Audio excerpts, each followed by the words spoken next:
Okay guys, so this is your review study guide for your review test tomorrow.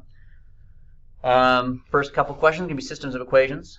System of equation is basically anytime you have two equations that at the same time, and you want to find when they meet. When do those two equations have the same solution? Okay, so when you're looking at a graph of a system of equations, the solution is where the two lines cross. Okay, so the answer to this one is going to be -4, 1. You got to make sure you put your x coordinate first, followed by your y. Don't get it reversed. Okay, so there's that one. Let's go ahead and progress to our next question here. Now we're going to do another system of equations, but this time we're not going to solve it by graphing. We're going to solve it with substitution. Substitution is the one where you find a letter all by itself, like y equals or x equals, but in this case it's y equals. You're going to circle what it equals, and you're going to plug it into the other equation for that variable. So I'm going to write -2x plus 3, and instead of y, I'm going to replace the y with what it equals, 7x plus 24. And then from there, we just get to use some solving skills to get our final result. So I'm just going to go ahead and follow through with this here real quick. 3 times 24, that's a pretty big number. 60 plus 12 is 72. And 21 take away 2 is -23. Minus the 72 on both sides. I believe that's going to be -69. And when you divide both sides by -23, it's going to work out to be a nice answer of 3. And just so you guys know on your test, they will work out to be nice answers. They're not going to come out to be crazy, funky fractions. But we're still not done. You have to solve for y also. Now, you may or may not. It depends. Sometimes on the test, they'll just say just solve for x or just solve for y. So how do you solve for x? You're going to just plug in the x value that you got to one of your equations. It doesn't really matter which one you use, but I like to use the one that has the y already by itself. So it turns out that y is also equal to 3. So there's our solution. They might write it as a point where you put your x first and your y second. Okay, but that's the substitution method. All right, let's go ahead and take a look at the elimination method. For the elimination method, a little something we learned a while back. It's just another way to solve a system of equations. Make some space here, get rid of that 3 real quick. All right, so how the elimination method works is basically you want to pick a variable that you want to get rid of. So I want to get rid of the y's, let's say. Okay, so what I'm going to do is I'm going to take the numbers that are in front of the y's, and I'm going to reverse them. So I'm going to put the 10 on the top and the 7 on the bottom, the -7. And then I'm going to distribute this through. The purpose of this is, you'll see in just a moment. If I distribute that through, I'm going to create a new set of two equations. It's going to become 80x minus 70y equals -120. On the bottom, I'm going to have positive 42x minus 70y equals positive 70. Now, what was the point of doing that? Well, now look at my y's. They both have the same number there, right? We want to do one more thing, though, before we get to the elimination part. We want to multiply one of our equations, and it doesn't matter which one, by a -1. And I'll tell you why that is, too, in just a moment, if you don't remember. So the top equation is going to stay the same because I didn't do anything to it. Don't forget that negative there. And on the bottom, everything that I had is going to have an opposite sign now because I multiplied it by a negative. So why did I do that? Well, the purpose of doing that is now not only do I have the same number in front of the y's, but now they've got opposite signs, and that's going to do something very interesting for me now. On my next step, I'm going to add straight down. And what's going to happen is, since these are exact opposites, when I add these together, they're going to cancel each other out. And that's what I wanted to have happen. But we have to add the other ones up as well. So I have 80 take away 42. I believe that's going to be 38x. And then over here we have negative 190, because they're both negative. You would combine them, right? All right, so there's that. So now before I go any further, let's review. The first thing I do is I pick a variable I want to cancel, take the numbers in front, and multiply the top equation by whatever the bottom number was, and the bottom equation by whatever the top number was. And that gets them to have the same exact number. And then we multiply everything by a negative so they turn out to be opposites. And the reason we do that is so that they cancel when we add them together. And now I've got an equation with I've got one equation with one variable, and I can solve that. So how many times does 38 go into 190? I don't mind if you guys use calculators on this test. I'm gonna use a calculator myself right now because I'm not interested in trying to do that mentally. 190 divided by 38. It's going to give me 5. It's negative 5 though, because the 190 was negative. So there's that. Now how do I go back and find the y value? The same way we did before. You're just going to pick one of your equations that you had in the beginning. I'll pick the top one. And you're going to replace the x value with what you got for x. And then you're going to solve. So we have negative 40 minus 7y equals negative 12. Add 40 on both sides. Continue my work up here. So all I have left on the left side is a negative 7y. And on the right side, if I combine those, I'm going to end up with 28, I think. And then if we divide, we end up with negative 4. So there's your two answers. And once again, they may choose to write them as a point, putting the x first, followed by the y. All right? So there is the system of equations. So you'll be asked to do 3 systems of equations problem. One is for graphing, using the graphing method. The other one is for substitution. And the other one will be the elimination method. Okay, now we move on to a new topic. This one is just reviewing for you guys proper function notation. So we have a function, and they're asking you to find this. So what this means is we're going to plug 1 in for x, and that's going to give us an answer, right, of some kind. And then we're going to plug negative 2 in for x also, and that's going to give us another answer. And once we have those two answers, we're going to add them together to get our final answer. That's it. So that's the strategy there. Plug in 1, plug in negative 2, take those two answers, add them together, and you're home free. So let's go ahead and do that. All right, so f of 1, I'm going to do that first. That means I'm going to plug 1 in for x. So it's going to be 5 and then 1 in parentheses. Now, you got to know your order of operations, you guys. Make sure you do your squaring first. 1 squared is 1.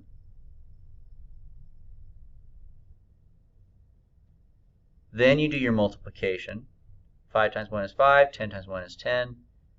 And then you just do adding and subtracting from left to right. So these two make negative 5. Bring down your 1. And then these two make negative 4. So there's your answer for f of 1. Now we need to do f of negative 2.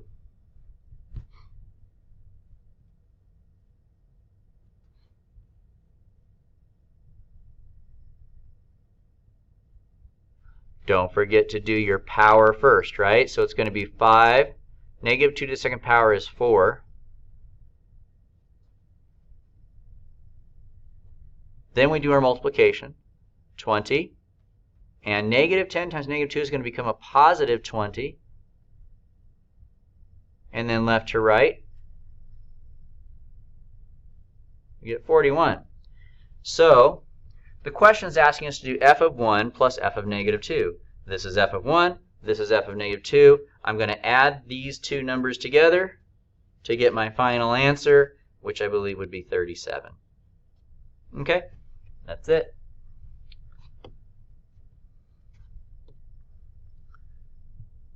Next one, square root of negative 245.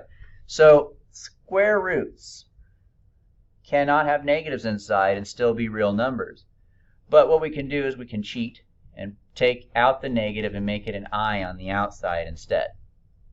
After you take out the I, you go ahead and just break your number down like you normally would. So I know that 5 is going to go divide nicely into that number because it ends in a 5. So 5 goes into 245. Once again, if you need to use a calculator, that's fine. I'm going to say it goes in there 4 times and then 9. And then we have 49 is 7 times 7. So here's what we have then. 5, 7, 7. And since this is a square root, we're looking for groups of 2 things that match. I'll remind you of our turtle story. When a mommy turtle and a daddy turtle love each other very much, they have a baby turtle that looks just like them, and then they leave. So I'm left with my final answer of 7i square root of 5. Okay?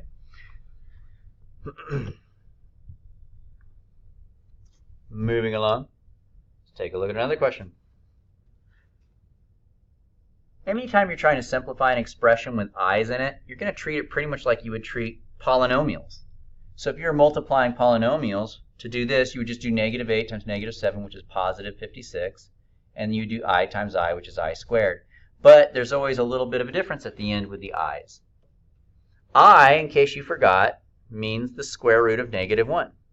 I squared actually just means negative 1. This is an imaginary number, and this is actually a real number. So, since I have an I squared equals negative 1, and therefore my final answer is negative 56. Okay? Continuing onwards. So for this problem, they want you to simplify it. Now, what's wrong with this? It's not immediately obvious. Well, so let me tell you what it is. A little rule we have in math is that square roots can't be in the bottom of a fraction, which we call the denominator. So square roots cannot be in the denominator. Now, you may not see a square root there, but remember on the last problem I told you that I is a square root of negative 1. Okay, so how do we get square roots out of denominators then if we don't like them there? Well, what we do is, I'm going to put these in parentheses, what we do is we multiply that square root, which is I, by itself, which I'm allowed to do so long as I also do it to the top. That looks a lot like what we're doing right now in class, doesn't it? Now let me show you how that gets rid of the square root. I'll show you. First of all, let's go ahead and distribute this I in here. So I times negative 1 on the top gives me negative I, and then I times negative I on the top gives me negative I squared. On the bottom, I've got negative 7, and I times I gives me I squared. But we're not done yet. Remember, we also talked earlier about how I squared equals what? A real number, negative 1. So I'm going to replace this and this with a negative 1 now.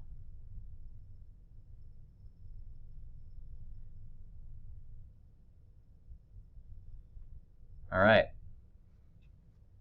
Now you guys will notice, since that happened, do you see any more I on the bottom? The I is gone. That's what this does for us. It gets rid of the I on the bottom. So multiply the top and the bottom by I. But we're not done. We've got to simplify this a little bit more. Double negatives here can be rewritten as a positive. So we could rewrite it like this. And the bottom, negative times negative, is going to be positive. So there's your answer. They could also write it with the number first. I don't know if they'll do that or not. Either way works. Matter of fact, I could tell you right now if they're going to do that. Let me see how they do it. No, they leave the I in the front, so it's all good. We don't have to flip things around. All right. Let's go ahead and take a look at the next one here. All right, we want to graph an absolute value equation. So when you're trying to graph an absolute value equation,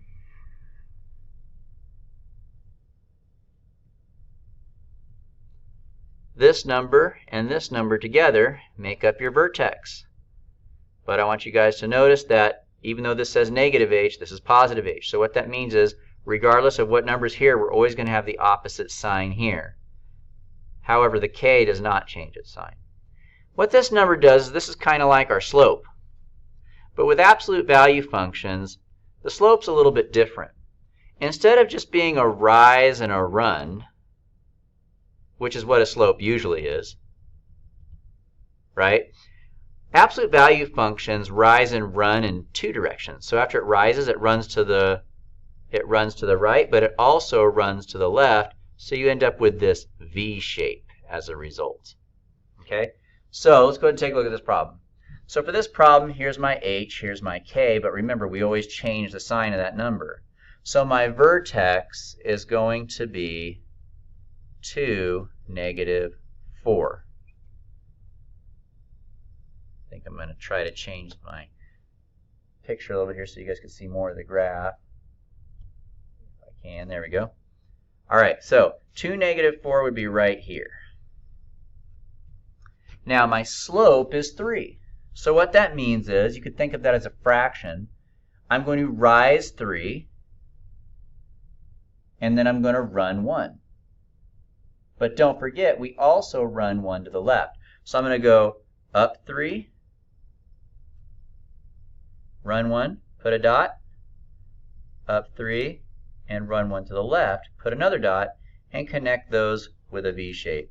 And there's your absolute value function.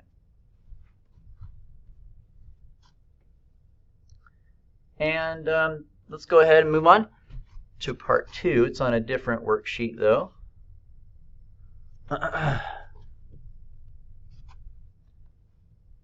Okay.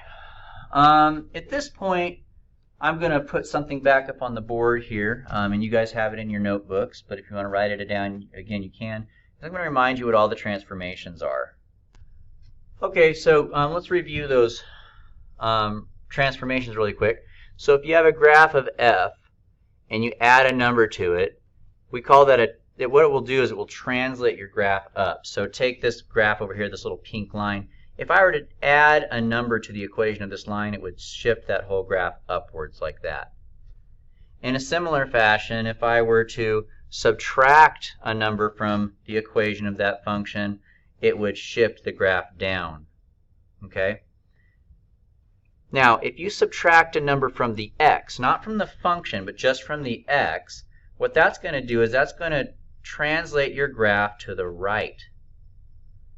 And if you add a number to the to the x, that's going to do the opposite. It's going to translate your graph to the, grab it here, to the left. Okay? Now, if you multiply your function by a number, like say a, what that's going to do is that's going to stretch your graph vertically. It's going to make it longer, so to speak. If you were to multiply your function by a number less than 1, or you could think of dividing your function by a number, that's going to do the opposite. It's going to cause your graph to be vertically compressed. It's going to get flatter.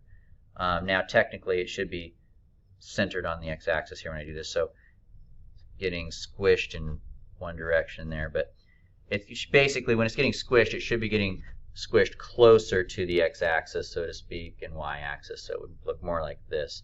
It doesn't lose where it's located, it doesn't shift its position, it just shrinks closer or farther away from the main place that we're going there. Alright, anyway, so vertical stretch. So notice that I had it go up, I've stretched it vertically, or I compressed it vertically. Now, whenever you multiply just the x by a number greater than 1, what that's going to do is that's going to compress your graph. It's going to squish it closer towards the x-axis. So it's going to make it look a lot more squished. Okay? And if you were to divide your x by a number, or multiply it by a number that's less than 1, I should say, then what that's going to do is that's going to horizontally stretch your graph away from the x-axis. So it would look more like that. Okay? Let's put all that back, make it look normal again real quick.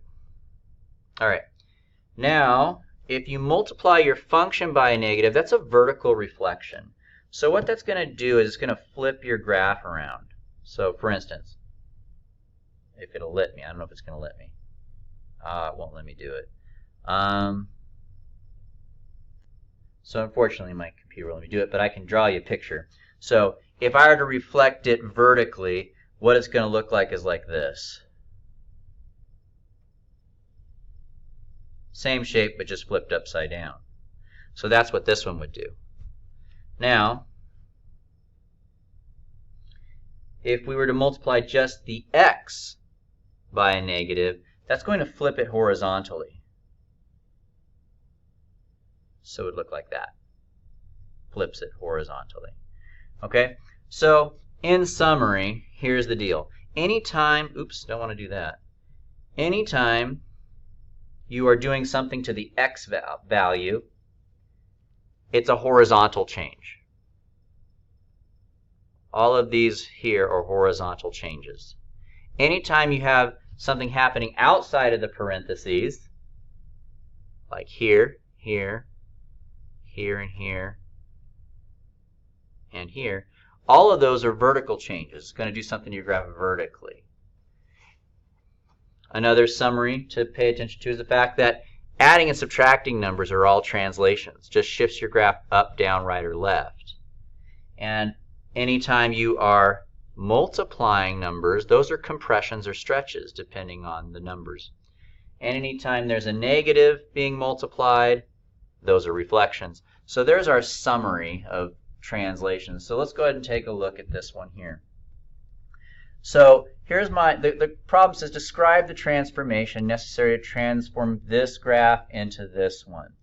So basically, what did they do to x squared to get it here? Well, first of all, notice they put a negative in front of it, right? So they're multiplying it by a negative.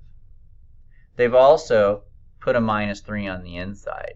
So that's like they took their function, which is x squared, right? They put a negative in front of it. And then, after they did that, they subtracted a number from the x as well, negative 3. So we have a minus 3 inside the parentheses, that's this one. And we have a negative outside the parentheses, that's this one. So what that means is, for this particular problem, we have a translation to the right and a vertical reflection. Let's see where that is. Translation to the right, vertical reflection.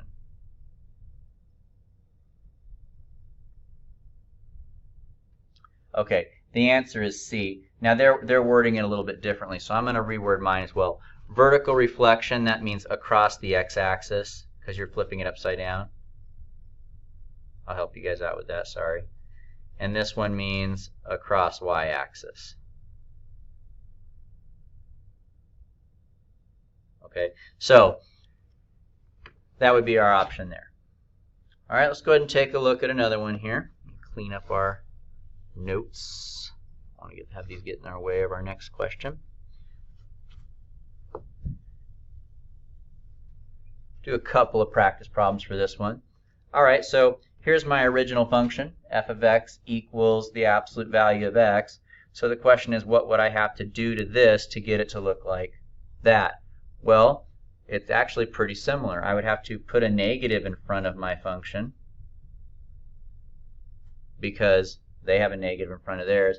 I would also have to add 1 to the x, right?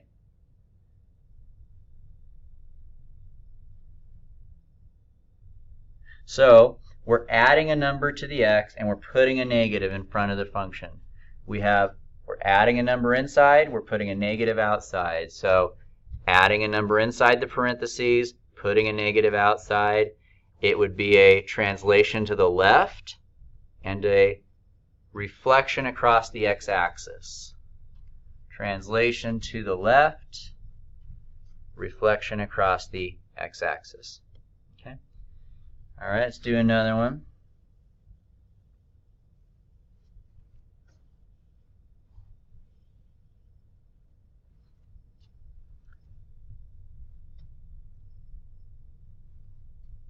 Kind of got my stuff running on top of it here. We'll kind of just try to read through it though. All right, so what would I have to do to this function to get it to look like this? I'd have to do a couple of things. First of all, the x has a number being multiplied with it. So I'm taking my function, which is 1 over x, and what I want to do is I want to multiply the x by a 2. That's an inside change. It's happening inside the parentheses.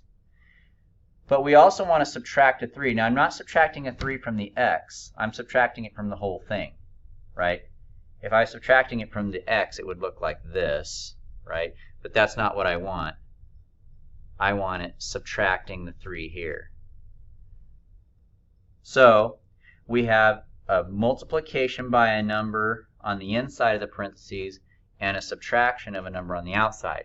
So here we have subtraction on the outside and multiplication on the inside.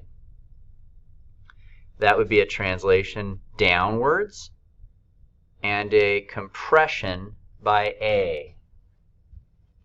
Or I should be more specific, a horizontal compression by a. And there it is. We have a horizontal compression by a factor of a, which in this case is 2, and a translation down. All right, so that takes care of all that. And we're going to move on to a new type of question where instead of looking at the equations, we're going to think of it more as a picture now.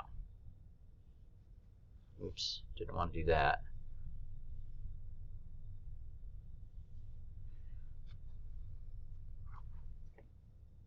Okay, so now the question is, what would I have to do? Write g of it. Here's the question. It says write g of x, which is this dashed line here, in terms of f of x, which is the solid line. Now I'm going to, the directions are probably hard to understand what they mean by that, so let me explain it. What this means is what would you have to do to this blue line to get this green line?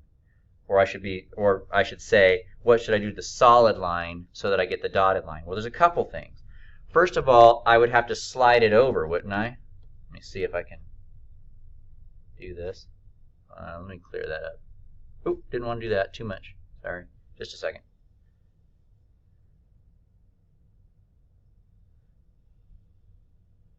So what would I have to do to this blue line to get it to look like the green line? Well, first of all, I would have to slide it over, right? And the other thing I would have to do is I would have to flip it upside down. Like that. Okay. So but let's be specific. I slid the function to the right 2 spaces. The number doesn't really matter. I slid it to the right 2 spaces, and I also flipped it upside down. Now, we need to have the proper vocabulary, though, for this. In math, a slide is a translation. So we translated to the right 2 spaces. Flipping it is a reflection. Now, which way did I flip it? I flipped it upside down, right? So did it go across the x-axis or the y-axis? Well, it was up here, and now it's down here. That means I went across the x-axis. So when you flip it upside down, we reflected it across the x-axis. So we have a translation to the right. That would be this. Translation to the right. And we also have a reflection across the x-axis, which would be that. So I'm looking for a function that has a minus on the inside of the parentheses and a negative on the outside. So I'm going to do some of that stuff there. So a minus on the inside and then a negative on the outside. So let's see if we can find it. Minus inside, negative outside. There's my answer. Okay? So it's very similar to the last set, but yet it's working backwards and going from pictures, really, instead of equations. Let's do another one. So for this one, what would I have to do to the blue line to get it to look like the green line? Well, just flipping upside down isn't going to be enough. I don't know if you guys can tell, but it's also being squished. and it looks like it's being squished horizontally here to me. Okay? And after it's being squished, it's being flipped upside down. All right. So let's see if we can find the right answer here. Well, if it's being flipped upside down, that means it's being flipped across the x-axis, right?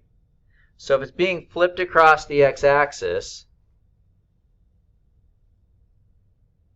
we're looking for a negative on the outside. There's only one that has that.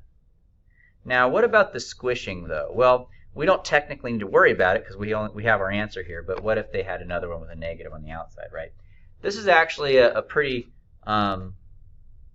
confusing thing here. Let me explain an issue that I have with this. Now, there's a way to get the answer, but I'm not going to put ones that are too confusing on your test, okay?